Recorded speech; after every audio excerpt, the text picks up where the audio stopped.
Hi, I'm Caryn. I'm the art therapist at the Melbourne Centre for Women's Mental Health. Today I want to do something about drawing without fear.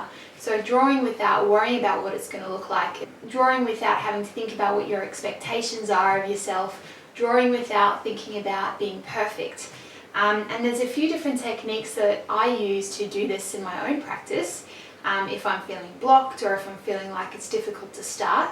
So I hope that sharing this with you today can be quite helpful for you in letting go of that fear of drawing. The first thing we're going to do today is do a continuous line drawing. So continuous line drawing is where you're using one line and you're keeping your pen on the paper the entire time.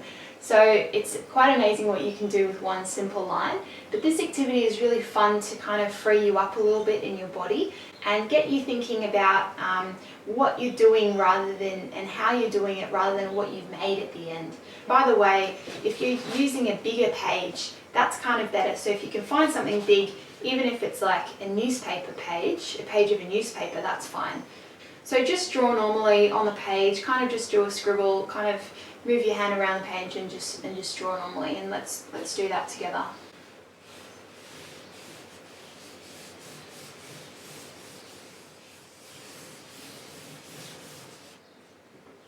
Okay, so that is what I've drawn.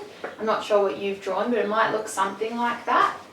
And you can see when I drew that I was drawing as if I was going to write something.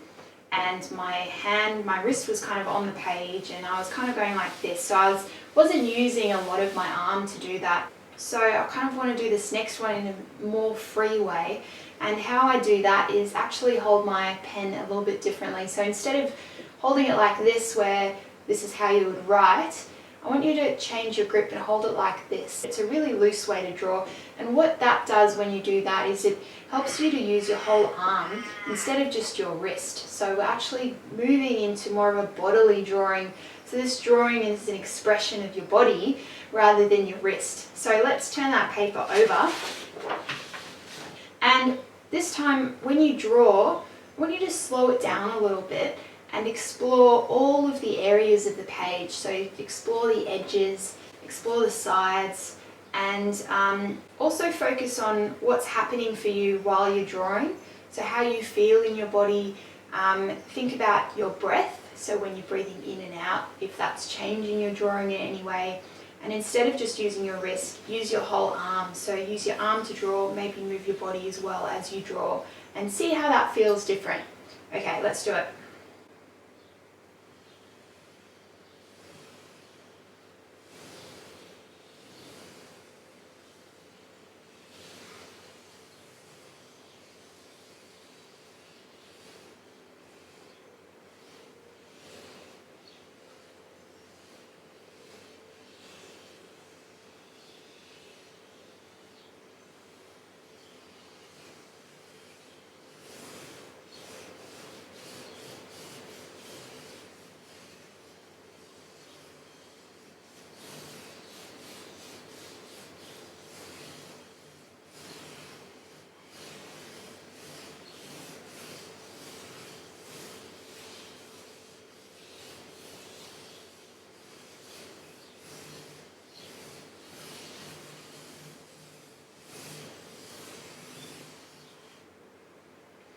This is very different to my first drawing, not only in what it looks like at the end, because I've used the whole page, but also in what it felt like when I drew it.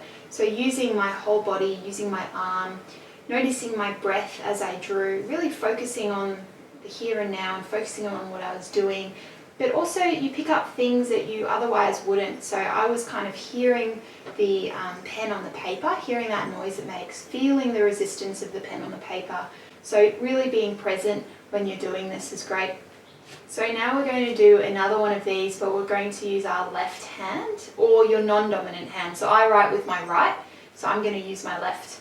And hold it the same way like this and get into that other side of you and draw using what you're not used to drawing with. And you'll notice when you do this that you really don't have a lot of control over what you're drawing. Your arm kind of moves in ways where you're like, go here and it might go somewhere else. But the point of that is just to notice what it's like to give up a little bit of that control when you draw, and notice that you don't have control over what you're doing. It's a little bit tricky sometimes, but sometimes it helps to lower your expectations of yourself. So if you have less control in what you're doing, you kind of think, oh, well, at the end, if it doesn't look great or if it didn't go well, it's fine because it was my left hand. So it kind of helps to reduce that expectation you put on yourself as well. So let's try that, and let's try it in the same way where you're really exploring the page and exploring different areas of the page. You're focusing on your breath, you're focusing on the pen on the paper. Listen to the sound that you're making with the pen on the paper. Kind of see if you can smell the texture as well. So just be quite present when you're doing this. All right, let's do it.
So there we go, that's my drawing. I don't know if it happened for you when you did it with your non-dominant hand as well, but I was sort of getting into this rhythm and doing the same shape over and over, and it felt really nice to do a really repetitive movement and do something over and over, and it becomes a little bit of like a meditation drawing. So I quite like that, and I would have kept going, but I'm aware that you might have finished yours, so I stopped for the purpose of the video, but I could just keep going with that. Okay, so we're going to do another one, and this time I'm upping the lack of control aspect a little bit more. So we're going to close our eyes and do this, and you can do it with your right or your left hand, whatever you feel comfortable with. But the fun part about this is when you close your eyes, you realize the size of the paper, and it kind of can feel either a lot smaller than you thought, but generally it feels a lot bigger than you thought, and suddenly it's like this big area of drawing, and closing your eyes can get you into more of a different state than whether you're looking at it and whether your eyes are open. So let's give it a go and just try to notice those little things while you do it, whether it's a bit of a different experience as well for you. Okay.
So as you can see, while I did that, I was actually using both of my hands because I needed that left hand to feel the outside of the paper to make sure I wasn't going off the page, which I did actually down here. I went off a little bit. So you're kind of using your whole body, and you're really having to rely on your sense of touch and that feeling of moving the pen. So you're not relying on your eyes anymore, which at first kind of feels a little counterintuitive when you're drawing, but drawing with your eyes closed can be quite beautiful. And I mean, look at those shapes I made. So I did not expect that I did this kind of squiggle down here and made all these little intricate patterns. It's really fun. I kind of find it really lighthearted and playful. You create these unexpected and playful shapes. I can kind of see this figure dancing over here, like a head and a lot of movement in her body, dancing around the page as if that's where she was and she's just danced over here. So you can kind of create a little story about what you've made as well if you see some interesting shapes in there. So I hope you enjoyed those little activities of drawing without fear and not worrying what you're drawing about, but rather really focusing on the process of drawing. And I hope that they help you to get through any sort of blocked creativity that you might feel that you have. So thanks for joining me today. I had fun with you. Thank you. Bye.